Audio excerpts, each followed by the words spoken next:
안녕하세요. 항상 유튜브를 통해 사연을 잘 보고 있는 마흔이 거의 다 된 구독자입니다. 세상에는 정말 예상치 못하는 별의별 일이 다 있는 것 같아요. 정말 단 하나도 제 생각대로 흘러가지가 않더군요. 내가 당장 내일 무슨 일을 겪을지 모르는 것이 우리네 인생이라지만 제 인생은 남들보다 비참한 순간도 있었고 남들보다 놀라운 우연들이 참 많았습니다.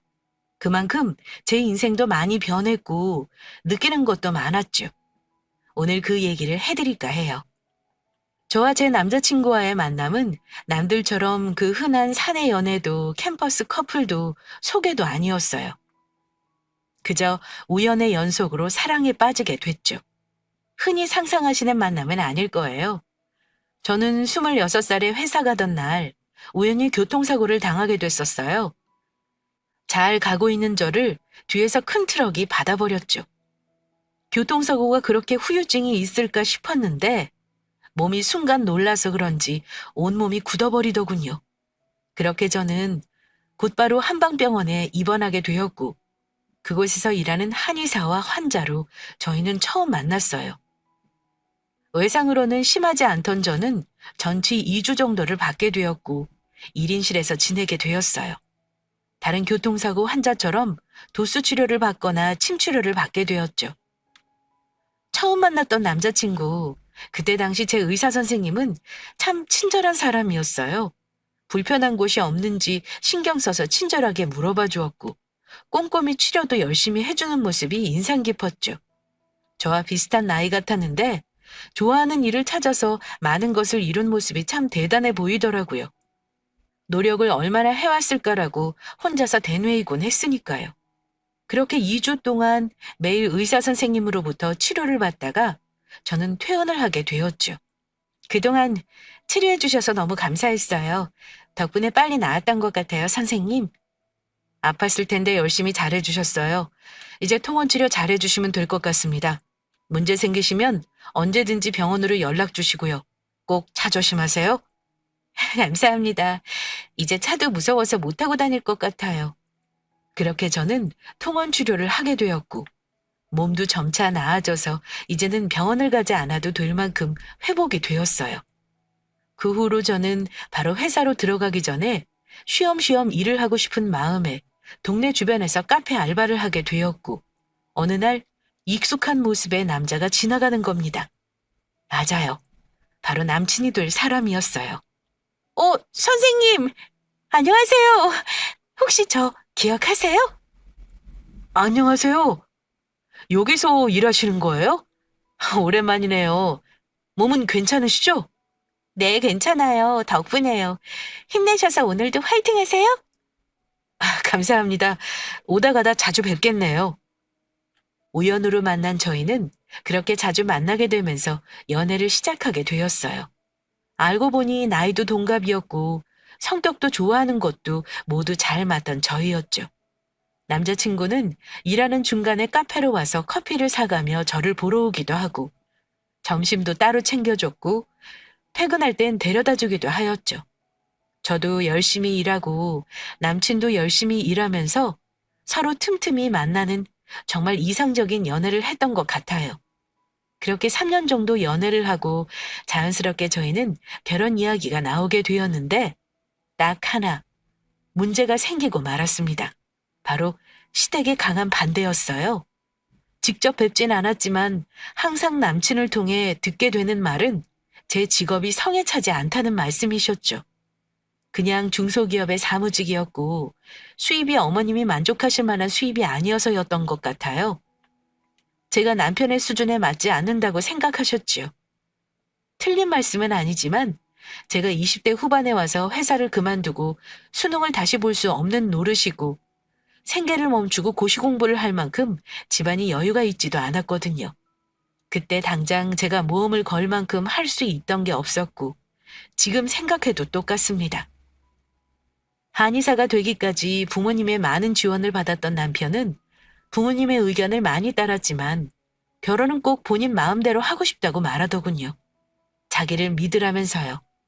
지금 생각해보면 이것도 참 우스워요. 우리 헤어지는 게 맞을까? 벌써부터 어머님, 아버님이 반대하시는데 내가 어떻게 해야 할지 모르겠어. 할 수 있는 것도 없고. 내가 무조건 설득해 볼게. 나만 믿어. 우리가 헤어지긴 왜 헤어져? 조금만 기다려줘. 내가 다른 직업을 가져야 하는 걸까? 내가 어떻게 해야 해? 직업에 귀천이 어딨어. 다 귀하지. 엄마가 괜히 그렇게 말씀하시는 거니까 너무 신경 쓰지 마. 언제 남자친구가 결혼 허락을 받게 되고 나는 웨딩드레스를 언제 입게 될까 상상의 나래를 펼치던 사이. 봄이 지나고 여름이 지나고 가을이 지나고 겨울이 지나더라고요. 연애는 3년을 했는데 허락을 받는데도 1년이 걸리더군요. 이때부터 제 인생이 뭔가 꼬여갔던 것 같아요. 저는 모른 채로 말이죠. 신이 계셨다면 그 1년을 기다리지 말라고 몰래 귓속말이라도 해주시지. 참 원망도 많이 했습니다. 남친이 결혼을 허락받는데 부담을 가질까 싶어 조심스러웠던 저는 어떻게 되어가고 있는지 잘 물어보지 않았지만 겨울이 지나고 있는 그 해에는 무조건 결론을 내야겠다고 생각했어요. 저도 30 즈음에는 결혼을 하고 싶었고 아이도 빨리 낳고 싶었거든요. 힘든 걸 알지만 옆에서 지켜보기에 미적거리는 것 같아 보이는 남친이 참 미워 보이기도 하였습니다. 근데 마침 남친한테 전화가 오더군요. 뭐해? 잠깐 할 말 있어서 전화했어. 말해. 무슨 일인데? 허락받았어? 궁금해. 내가 정말 부모님 허락받으려고 1년을 노력한 거 알지? 근데 나 이제 힘들어서 못할 것 같아. 우리 그냥 헤어지자. 내가 너무 힘들어. 나 정말 참고 참다가 얘기하는 거야. 이러다 나 미쳐버릴 것 같아. 그게 무슨 소리야? 우리가 왜 헤어져? 멀쩡히 잘 만나고 있잖아. 너 믿으라며. 기다려달라며. 난 최선을 다했어. 이제 더 이상 못하겠어. 결혼하려면 연을 끊으라고까지 얘기하시는데 내가 뭘 할 수 있겠니? 우리가 양보하자. 어? 축복을 받고 결혼해도 싸우는 판에 이렇게 결혼하면 우리도 행복하지 못해. 다시 생각해봐. 갑자기 이별 통보라니. 아니면 내가 지금 집으로 가서 부모님 설득시켜볼게. 물로 따귀를 맞든 밖에 서서 소금을 맞든 만나 뵙고 얘기할게. 그래야 나도 납득이 되지. 그러지 마. 그냥 깔끔하게 끝내자고. 어? 미안하다. 근데 우린 이 정도면 인연이 아닌 것 같다. 서로 힘든 건 마찬가지니까 연락하지 말고 그렇게 남처럼 지내자. 처음엔 힘들지만 시간이 해결해 줄 거야. 그렇게 저는 갑작스럽게 이별 통보를 받고 말았습니다. 어제까지만 해도 남자친구 밥을 챙겨줬고 언제쯤 허락을 받을 수 있을까, 내가 어떻게 하면 될까 계속해서 고민하던 저는 갑자기 혼자가 되었습니다. 배신감도 들었지만 1년 동안 얼마나 고생했으면 내가 사랑하는 이 남자가 이런 선택을 했을까 속상하기도 하고 굉장히 혼란스러웠어요. 제 계획해오고 꿈꿔왔던 미래가 송두리째 흔들리는 것 같았죠. 그렇게 내가 어떻게 해야 할까, 이대로 이별을 받아들이는 게 맞을까라며 고민을 하다가 저는 남자친구의 집으로 가기로 결심했습니다. 가서 부모님과 남친을 연을 끊게 할 생각도 없고 문제를 일으킬 생각도 없었습니다. 단순히 정말 남친은 지쳐서 헤어지자고 한 게 맞는지, 나랑 헤어지기는 싫은 건지 남친의 솔직한 얘기를 듣고 싶었고, 남친 부모님을 만나 뵙게 되면 인사드리고 반대하시는 정확한 이유도 듣고 싶었습니다. 택시를 타고 향하는 동안 4년 동안의 추억이 생각나 엉엉 울며 꼭 남친과 미래를 함께하고 싶다는 생각을 했죠. 어떤 놈인지도 모르는 채로요. 그렇게 문 앞에서 남친에게 저는 전화를 했습니다. 잠시만 나와볼래? 집 앞이야. 우리 만난 게 4년이야. 근데 그냥 전화로 헤어지는 법이 어디 있어. 얼굴 보고 얘기하자. 힘든 게 있으면 말을 해주고. 나 지금 못 나가. 왜 그래? 사람이 받아들일 줄도 알아야지. 이제 서로 갈 길 가는 게 좋을 것 같아서 그래. 그게 맞아. 왜 이렇게 질척거려? 어려운 거 아니잖아. 잠깐만 나와봐. 4년을 이렇게 끝내는 건 아니지. 순간 남친 뒤에서 남친 어머님의 소리가 들렸고 집 안으로 들어오라는 말씀이 들렸어요. 저는 그때는 아직 남친을 좋아하기도 했고 직접 어머님을 뵌 적도 없었기 때문에 만나 뵙고 이야기를 나누면 허락해 주실 수도 있지 않을까 하는 일말의 기대를 품고 집 안에 들어가게 됐지요. 들어가니 환대는 기대도 안 했지만 정말 휑하고 냉랭한 분위기가 가득하더군요. 저는 남친을 보자마자 눈물이 나올 것 같았지만 남친은 제가 본 것 중에 가장 차가운 얼굴을 하고 남친 어머님 옆에 붙어 앉아 있었어요. 마치 정을 이미 뗀 것처럼 이미 제가 지긋지긋하다는 것처럼요. 안녕하세요, 어머님. 처음 뵙겠습니다. 제 이름은 됐다. 이미 끝난 사이인데 서로 통성명언해서 뭐하니? 남남인걸. 네. 갑작스럽게 찾아와서 죄송해요. 다만 저는 끝난 사이라고 생각하지 않아서 얘기라도 해보고 싶은 마음에 찾아왔어요. 놀라셨으면 죄송합니다. 끝난 사이라고 생각이 안 들어? 너 정말 당돌한 애구나. 결혼은 절대 허락할 수 없다. 그리고 여기가 어디라고 찾아와? 버릇없이. 요즘 애들은 하여간. 이유라도 제가 사무직이라서 그러신 건지 그게 아니면 반대하시는 딴 이유가 있으신 건지. 좌고로 여자 집이 잘 살아야 남자가 크게 되는 거란다. 너희 집이 대체 우리 아들한테 뭘 해줄 수 있니? 대충 얘기 들어보니 그냥 그렇게 자라온 것 같고 대학교도 학자금 대출받고 다녔다질 않나. 무슨 국가에서 지원받아서 월세를 내고 있다고 하질 않나. 애 결혼은 현실이야. 내 아들 한의사 시키려고 애 아빠하고 나 정말 최선을 다했어. 수억, 아니 수십억이 들었다. 근데 결혼한다고 데려온 여자하고는 정말 애 공부만 하느라고 보는 눈 없는 건 벌써부터 알고 있었다만 부잣집 며느리 들어온단다. 여기는 너가 있을 곳이 아니야. 네 자리가 아니라고. 네, 어머님? 그게 무슨 소리세요? 며느리라뇨? 급에 맞는 사람을 만나 결혼을 하지 않겠니? 아휴, 중매로 만났다지만 너가 중매로 나온다고 했으면 난 우리 아들 내보내지도 않았다. 알았어? 이젠 다신 얼굴 볼 일 없었으면 한다. 이제 며느리 될 아가도 들어올 거고 불편한 건 피차 마찬가지 아니니? 이게 무슨 소린지 정말 혼란스러워 멍해졌습니다. 며느리라뇨? 저는 그저 결혼을 허락받는다던 1년 동안 남자친구를 기다린 것뿐인데 이게 다 무슨 소리였을까요? 전 제가 며느리가 될 줄 알고 있었어요. 저는 어머님이 일어나자마자 남친에게 바로 물어봤습니다. 너 저게 무슨 소리야?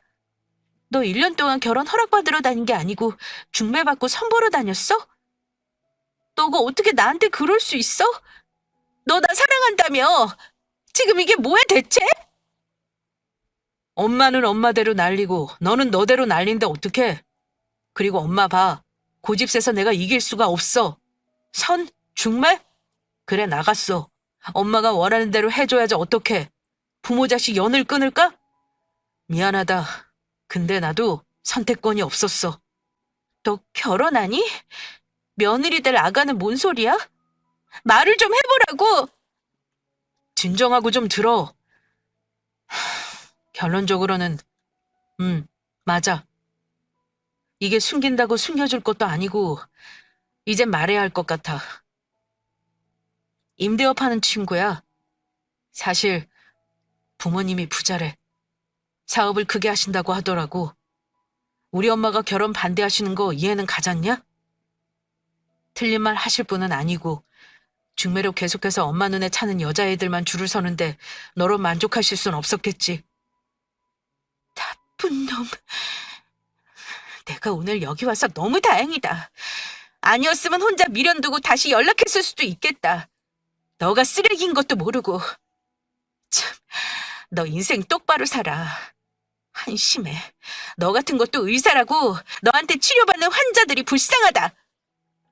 그렇게 저는 눈물이 쏟아지는 걸 겨우 눌러 참으며 신발을 신고는 뛰쳐나가듯 나왔습니다. 제가 뭘 그렇게 잘못했을까요? 여태까지 저는 밖에 쓰레기도 한번 버리지 않고 살아왔습니다. 제가 키우는 강아지도 유기견이었고 한 달에 한 번 고아원도 요양원도 봉사활동을 다녔습니다. 이런 모든 일들, 보상을 바라온 건 아니지만 남들 위해서 착하게 살아온 제가 벌을 받아야 할 이유는 절대 없었다고 생각했어요. 이제 곧 부자 며느리가 들어온다고 설레하며 상기된 얼굴을 하고 있던 어머님과 그 옆에서 차가운 눈으로 지켜보고 있던 남친. 저는 여태까지 뭘 지켜오려고 노력했던 걸까요? 무슨 일이 있어도 본인만 믿으라던 남자친구는 어디로 간 걸까요? 그리고 제 머릿속엔 딱 두 얼굴만 떠올랐습니다. 제 엄마 아빠, 부모님이요. 이 모든 것을 다 어떻게 전할 것이며 뭐라고 핑계를 대야 이해하실 수 있을까요? 맞아요. 전 어머님 말씀처럼 여유 있게 크진 않았지만 사랑받으면서 행복하게 자랐습니다. 예비시댁에게 욕을 먹어야 할 이유가 단 하나도 없는 분들이셨어요. 다만 이미 결혼할 거라고 생각하고 계시던 부모님께는 최대한 빨리 말씀드려야 했고 제가 아직 결혼할 준비가 되지 않은 것 같다는 누가 봐도 못 믿을 핑계를 대버렸어요. 엄마, 아빠, 나야 별일 아니고 갑자기 나 좋은 기회가 생겼지 뭐야? 회사에서 다른 부서로 가보래. 가서 팀장 자리도 맡아서 해보래. 너무 잘 됐지? 정말이야? 너무 잘 됐다. 열심히 밤낮 없이 일하더니 우리 딸 정말 기특해. 김서방도 좋아하지? 그래서 말인데 나 그냥 결혼 안 하려고. 지금 할 때가 아닌 것 같아서 김서방한테도 헤어지자고 했어. 갑자기? 굳이 헤어질 필요가 있어? 아니, 여태까지 잘 만나놓고는. 갑자기 왜? 딴 이유 있지? 뭔데? 없어. 눈치 빠르지도 않으면서. 그냥 내가 오늘 헤어지자고 했어. 나 더 잘 될 수 있을 것 같아서. 돈도 많이 벌면 더 좋은 남자 들어오겠지 뭐. 그 전까지 저는 그냥 효도나 하면서 살랍니다. 지금 생각하면 부모님께서는 어느 정도 다 아신 것 같으면서도 그냥 넘어가 주신 것 같아요. 자세히 물어보면 제가 상처받을 것을 알고 말이죠. 그렇게 한 2주 정도가 지난 후 저는 더 큰 상처를 받게 되는 일이 생기게 됩니다. 자취방에 혼자 누워있다가 이렇게 살지 말고 뭐라도 해야겠다 싶어 헬스장을 끊었고 운동하러 가던 길이었어요. 갈비찜 옆을 열심히 경보로 지나가고 있던 순간 남친과 어머님 아버님 얼굴이 보이는 겁니다. 근데 그 옆에 한 명이 더 있었습니다. 바로 새로운 부자 며느리 같아 보였어요. 하하 호호 웃음이 얼굴에서 떠나가지 않았고 제가 없어지니 참 완벽한 가족이더군요. 제가 버림받은 지 딱 2주가 되던 날이었어요. 순간 남친 어머님이 저를 보시고는 알아채신 듯 했지만 제가 보라는 듯이 그 여자의 그릇 위에 고기를 놔두더라고요. 참 사람이 그렇게 못될 수가 있을까 싶었지만 다 끝난 마당에 아무것도 할 수 없던 저는 눈물을 머금고 도망치듯 그곳을 빠져나왔습니다. 그 이후 저는 제가 아무렇지 않게 훌훌 털어버리고 쉽게 잊어버릴 수 있을 줄 알았어요. 근데 사람 마음이라는 게 정말 마음대로 안 되더라고요. 가슴이 항상 턱 막히는 것 같아서 술도 많이 마셨고 자꾸 떠오르는 남친과 그 엄마의 얼굴에 정말 괴로웠어요. 제 스스로도 버림받았다는 생각에 자존감이 많이 낮아졌고 제 자신에 대한 자신감도 없어졌습니다. 일을 하러 새로운 회사에 들어가도 초고속 승진으로 칭찬받던 제가 이제는 일과 인간관계 모두 적응을 잘하지 못하여 한 달씩 일을 하고 그만두기 일쑤였죠. 또 친한 친구들 모임을 주선하기도 했는데 이제는 핸드폰을 아예 보지 않기 시작했습니다. 제 스스로가 점점 낯설어지기 시작했죠. 이건 아무도 도와줄 수 없는 저와의 싸움이었어요. 제가 극복해야 이기는 게임 같은 상황이었죠. 항상 진창으로 생활하던 어느 날 엄마가 자취방으로 찾아오셨어요. 딸, 언제까지 이럴 거야? 결혼할 준비가 안 되어서 헤어졌으면 결혼할 준비를 해야지. 엄마가 너무 속상하고 마음이 아프다. 이렇게 할 거면 왜 헤어지자 했어? 엄마, 내가 헤어지자고 한 거 아니었어. 내가 헤어지자고 한 게 아니야. 아니라고. 갑자기 헤어지자 해서 이유를 물어봤더니 난 부자 며느리를 드리고 싶으시대. 남자친구도 중매를 받대. 1년 동안 그러고 다녔대. 나는 옆에서 챙겨주며 선물 보내고 밥 차려주고 난 뒷바라지 열심히 했어. 근데 내가 없는 그들이 너무 행복해 보였어, 엄마. 나 너무 힘들어. 내가 뭘 잘못한 거야? 내가 뭘 어떻게 했어야 해? 대학이라도 다시 가서 의사라도 됐어야 됐냐고? 괜찮아, 딸. 다 괜찮아질 거야. 살아보니 그래. 시간이 모두 해결해 줄 거야. 엄마 품에서 한참을 울던 저는 머릿속에 갑자기 가고 싶은 곳이 생겼습니다. 제주도였어요. 모든 것을 다 끊고 혼자 밭을 갈고 살고 싶기도 했고요. 해변가에서 멍하니 의자를 놓고 있고 싶기도 했고, 지금 생각해보면 그저 혼자 생각할 시간이 필요했던 것 같습니다. 이 말을 들으시고는 부모님께서도 응원해 주셨고, 저는 그 길로 제주도 서귀포로 향하게 되었습니다. 가니까 정말 모든 것이 행복하고 좋더군요. 눈앞에 보이는 바다와 맑은 공기, 그리고 숲길과 오름, 종종 생각이 많으면 올라가는 한라산까지 저에게 정말 안성맞춤인 곳이었어요. 그렇게 저는 한 달 살이 정도를 생각했던 제주도 서귀포에서 집을 구해서 3년 정도를 지내게 됩니다. 생활비는 재택근무도 하고 숙소 청소도 하면서 지냈고, 예전 사무직에서 비해서는 턱도 없는 월급이었지만 저는 정말 행복했어요. 완벽한 터닝 포인트였죠. 많은 친구들이 저를 보기 위해서 번갈아 가며 내려오기도 했고, 부모님도 여행 겸 자주 내려오셨어요. 제일 친한 친구가 오랜만에 내려온 날이 제 인생을 뒤바꿔 주었습니다. 정말 좋다, 제주도. 너 되게 얼굴 좋아 보여. 제주도가 물이 좋은 건가? 공기가 좋은 건가? 비결이 뭐야? 날이 갈수록 좋은 것 같아. 응, 좋아. 전부 다 좋아. 처음엔 힘들어서 내려왔는데 이젠 아니야. 내가 좋아서 있는 거야. 여기 힘들 때 해변가 가서 파도 보면 속이 확 풀리는 거 있지. 예전에 힘들었던 거 생각나면 숲길 가서 나무 냄새 맡기도 하고, 그게 비결이지 뭐. 괜히 여기가 관광지가 아니라니까? 진짜 사람들이 많이 좋아할 이유들이 많아. 그럴까? 나도 여기 살까? 너 말 들으니까 확 땡기는데? 근데 넌 집을 구한 거야? 독채로? 응, 그치. 처음에 나도 호텔을 있어보고 다 했는데 우선 나는 언제까지 있을지 몰랐었으니까 집을 구해버렸지? 그래도 서울보단 훨씬 싸. 집은 훨씬 큰데 월세는 서울 반값이라니까? 서울은 정말 말도 못하지. 너 알지? 우리 집 작은 거. 그래도 월세가 역 바로 옆이라고 90만 원씩 나가더라? 아, 혼자 조용히 쥐죽은 듯이 지내고 싶은데 너무 비싸니 호텔에 한 달 동안 있을 수도 없고, 독채 이런 데나 오피스텔은 한 달은 잘 받아주지도 않더라. 최소 6개월에서 1년이야. 게스트하우스 가기엔 사람이 너무 많아서 시끌벅적하고, 좀 저렴하고 괜찮은 거 없나? 뭐래도 돈이 문제지. 안 그래?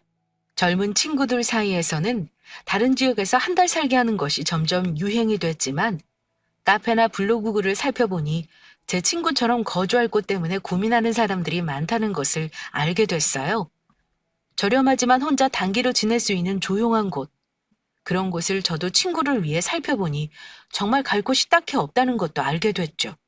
그게 제 사업의 시작이었어요.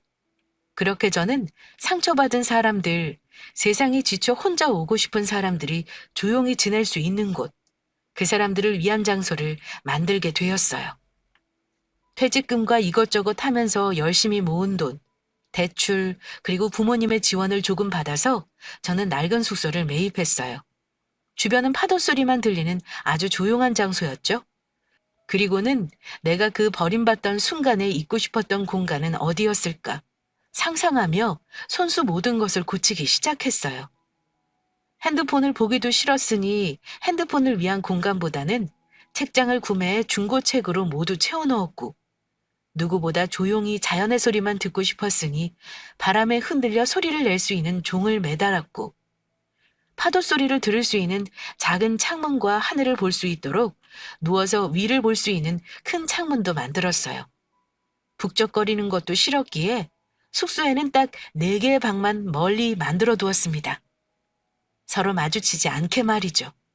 이런 곳이라면 저도 금방 상처가 회복될 수 있을 것 같았어요.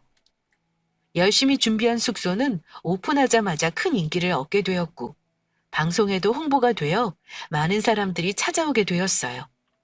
1년 전에 연말은 모두 이미 예약이 되었고, 한 달 단위로 예약을 오픈한 날에는 전화에 불이 나곤 했죠.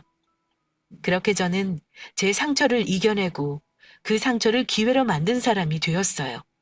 이 숙소가 인기가 많아지면 많아질수록 이 세상에는 상처를 받은 사람이 나 말고 많았구나라는 것도 깨닫게 되었죠.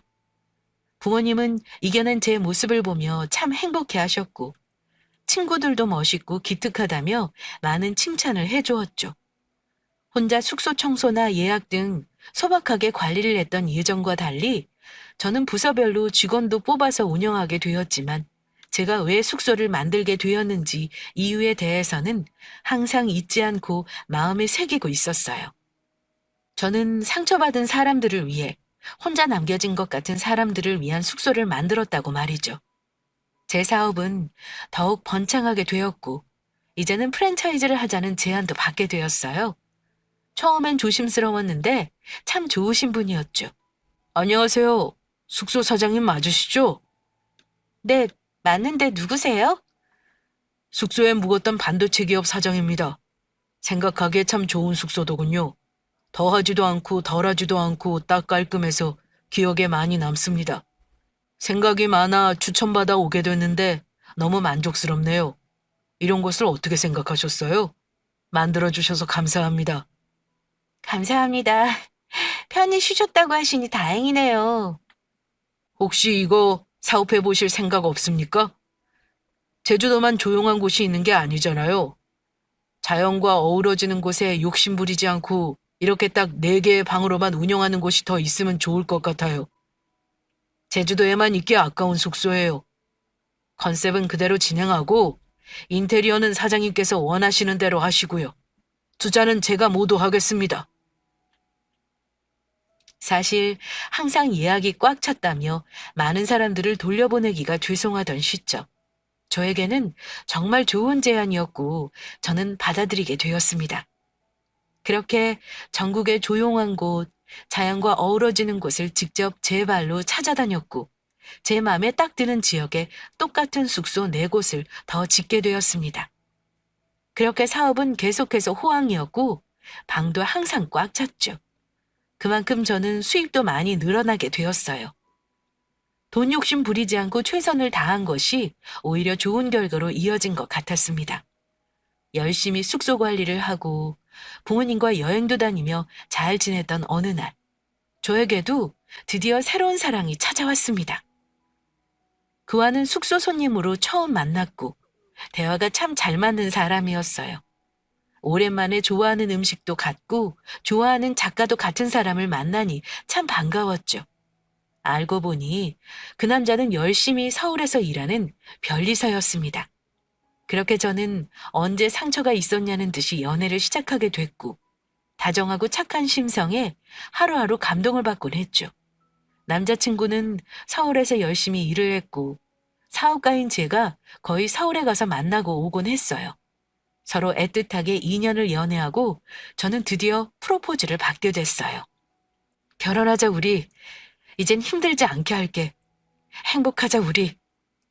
응, 그러자. 우리 서로 상처 주지 말고 행복하자. 결혼하자고 말해줘서 고마워. 나 정말 행복해. 사실 저는 말을 못할 정도로 행복했어요. 숙소 사업도 꾸준히 잘 되어가고 있었고 남편도 바쁜 와중에 저를 항상 웃게 해줬고요. 휴가가 생기면 원하는 곳으로 해외여행을 가서 오래 쉬고 오기도 했고, 아침마다 저를 위한 아침밥을 해주는 남편. 항상 제가 먹고 싶은 거라면 어디든지 가서 꼭 사오는 남편. 어떻게 행복하지 않을 수가 있겠어요. 행복하게 결혼 생활을 이어가고 있던 저는 재산에 대한 이야기를 하다가 부동산 하는 친구가 추천한 자그마한 빌라도 매입을 하게 되었습니다. 빌라의 월세나 숙소 수입은 제가 관리를 했고 저와 남편은 더욱 여유가 생겼습니다. 그렇게 매달 16개 집의 월세를 받고 있던 도중 201호가 항상 월세를 밀리기 시작했습니다. 대충 부동산 친구 말을 들어서 직접 보진 않았지만 어떤 아주머니가 혼자 사신다는 말을 들었고 아들 자랑을 그렇게 하시지만 한 번도 만나는 건 못 봤다는 이야기도 듣게 되었어요. 월세 문제로 찾아가서 말을 해야 하나 하다가 제 엄마 같기도 해서 첫 딸은 그럴 수 있지라고 넘겼고 둘째 딸은 혹시 혼자 무슨 일이 있으신가 했지만 우편물이 계속 있어 일단은 두고 받고 셋째 딸은 저도 더 이상 그냥 넘어갈 수가 없었어요. 월세의 관리비만 해도 벌써 200만 원이 다 되어가고 있었거든요. 그날 저는 201호로 처음 찾아가게 되었습니다. 저기 혹시 계세요? 누구세요? 집주인이에요. 뭐 좀 여쭤볼 게 있어서요. 문 좀 열어주시겠어요? 월세 때문에 그러죠? 죄송해요. 제가 이번 달 안에 어떻게든 문 열고 말씀 나눠요. 한 번도 못 배웠잖아요. 인사드릴 겸해서 찾아온 거예요. 너무 염려 마세요. 201호 아주머니가 문을 열고 나온 순간 전 정말 놀라서 입이 떡 벌어지며 경악을 금치 못했습니다. 문을 열고 나온 사람은 바로 부자 며느리와 결혼시키겠다며 절 내쫓았던 바로 전 남친의 엄마였어요. 저는 너무나도 놀라서 그 자리에서 멈춰버렸고 그건 그분도 마찬가지였습니다. 부동산에서 알아서 해주겠거니 전 서류만 사인을 했고 전 남친 엄마의 이름은 너무 흔한 이름이었기에 스쳐 지나갔었나 봅니다. 서로 그 자리에 굳어서 시간이 얼마나 흘렀을까요? 운명이 장난을 친다면 지금 이 모습 아닐까요? 저를 세상에서 가장 비참하게 만들었던 주인공이 제 빌라에 월세가 밀린 채 살고 있다니 이보다 더 멋진 일이 어디 있겠어요? 온 세상이 이 멋진 복수를 응원해주고 있는 것 같은 느낌이 들었죠. 여기 어떻게... 너가 여기 집주인이라고? 너가? 말이 돼? 아니, 여기 지금 사시는 거예요? 201호에 쭉 사셨다고요? 그래. 그런데 저 들어가도 되죠? 제 빌라니까요. 맞아요. 제가 집주인이에요. 그렇게 멍하니 저만 바라보고 있는 시어머니가 될 뻔했던 아주머니를 저는 어깨를 치고 들어갔어요. 아무런 가구도 없이 바닥에서 텔레비전만 보는 채 살고 있더군요. 일을 하고 있는 것 같아 보이지도 않았어요. 구석구석 먼지도 많고 이상한 냄새도 많이 났고 짐도 가구도 아예 찾아볼 수 없었죠. 이게 다 뭐예요? 냄새 나요. 이거 다 치워주세요. 여기 이렇게 있으면 가구에도 냄새 다 새 들어가요. 모르셨어요? 그러면 다음에 집도 안 나가요. 계약 위반 사항이신 거 아시죠? 그래, 그래야지. 잘 지내셨어요, 어머님? 오랜만에 뵙네요. 부자 며느리 데리고 온다더니. 맞아요? 집 보니 아닌 것 같아서. 내가 미쳤었나 보다. 그애 그냥 사기꾼이었다. 신혼집 우리 집을 담보로 대출을 모조리 받고 유책 배우자로 내 아들 누명 씌우고는 재산만 다 가져갔어. 남은 것도 없고 내 아들도 단칸방에서 술만 마시고 있다가 지금은 어디 있는지도 모른다. 한의사도 안 하고 있다던데 뿔뿔이 흩어져서는 소식도 모르고 그러고 지낸다. 잘 지내셨어야죠. 그딴 식으로 하셨으면 자리라도 사셨어야죠. 그렇게 제 얼굴에 대고 급이 떨어진다고 악담하실 땐 언제고. 저 몰래 계속 중매도 보게 하셨잖아요. 여자 집이 잘 살아야 남자가 크게 되는 거라며요. 진짜 가관이시네요. 제가 시집 갔으면 어쩔 뻔했어요. 생각만 해도 끔찍해서 소름이 다 끼치네. 결혼은 했니? 많은 나이 아니잖아. 너희 다시 시작해도 되지 않니? 전국에 5개 숙소 운영도 하고 여기 서울에 빌라도 있고 그거 관리하는 게 얼마나 힘든지.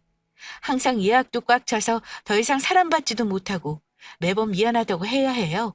그것도 엄청 피곤하거든요. 모르시죠? 더 피곤한 건 뭔지 아세요? 좀 이따 여기 동네 부동산들 다 한번 둘러보러 가야 해요. 어디를 사야 할지 모르겠어가지고. 추천해 주실 곳 있으세요? 여기 오래 사셨잖아요. 내가 잘못했다. 내가 이렇게 빌게. 우리 아들 좀 다시 받아주면 안 되겠니? 내 아들도 꼴이 말이 아니다. 너희 행복했잖아. 얼마나 잘 어울리고 예뻤는데. 내가 알지 그럼. 우리 아들도 너 만났단 얘기하면 엄청 기뻐할 거다. 아마 이 엄마 곁으로 돌아올 거야. 그리고 너 곁으로도. 그래서 다시 병원 차려서 잘 살면 되지 않니? 내가 정말 잘못했다. 무릎이라도 꿇을게. 아니요, 그러실 필요 없어요. 별리사 남편 도시락 싸러 가야 해서요. 만날 시간이 없네요. 어머님, 그렇게 살지 마세요. 보셨죠? 다 돌아와요. 그리고 피차 보기 불편한 건 마찬가지니 방 빼주세요. 그리고 월세 밀리시기도 하셨고 계약상 위반에 계약하셨으면 지키셔야죠, 어머님. 그렇게 저는 오랜만에 만난 전 시어머님께 속 시원하게 말했어요. 10년 전에도 이렇게 말했으면 얼마나 좋았을까요?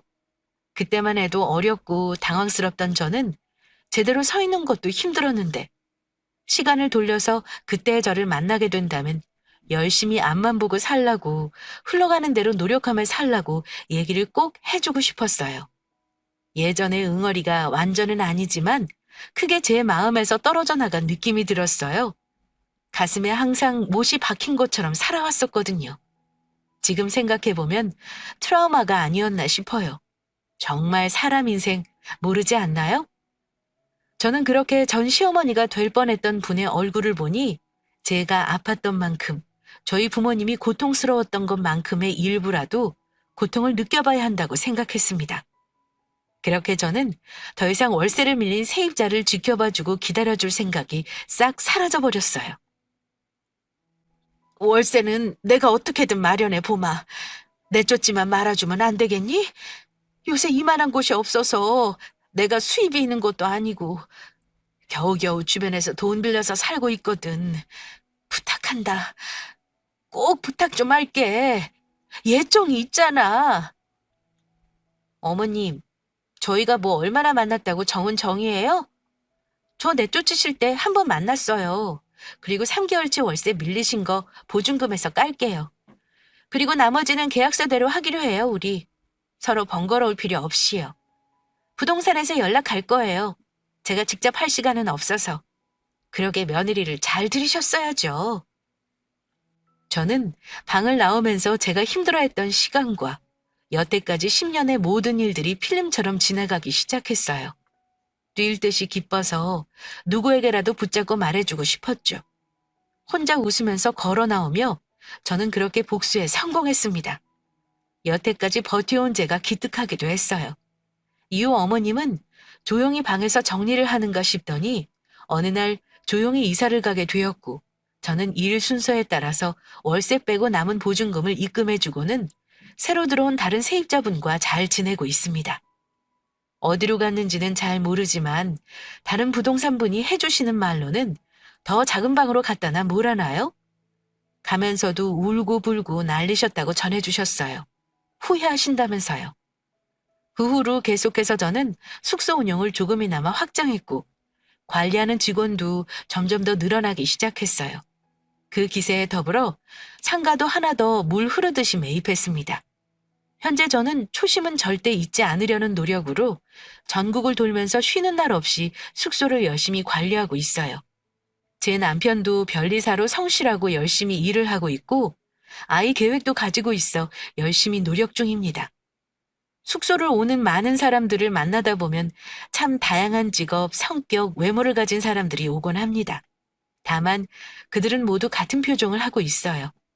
지쳐버린, 이 세상에 더 이상 의욕도 느끼지 못하는 우울한 표정을 하고 있습니다. 전 누구보다 그 마음을 잘 알고 있죠. 저도 세상이 끝난 것 같았던 고통스러운 그 마음을 누구보다 잘 알고 있기에 어떠한 이유도 질문도 따로 하지 않고 조용히 쉴 수 있는 공간을 내주곤 합니다. 산에도 오르막이 있고 내리막이 있듯이 우리네 인생에도 좋은 일이 있으면 꼭 힘든 일도 있기 마련이고 힘든 일을 견디다 보면 행복한 일이 오기도 마련이죠. 하늘은 우리의 인생을 절대 완전히 손을 놓지 않더군요. 많은 것을 느끼고 회복할 수 있도록 오히려 도와주는 것 같아요. 여기까지 제 사연이었습니다. 들어주셔서 모두 감사합니다. 구독자분들 모두 행복한 한 해 되시길 기원합니다.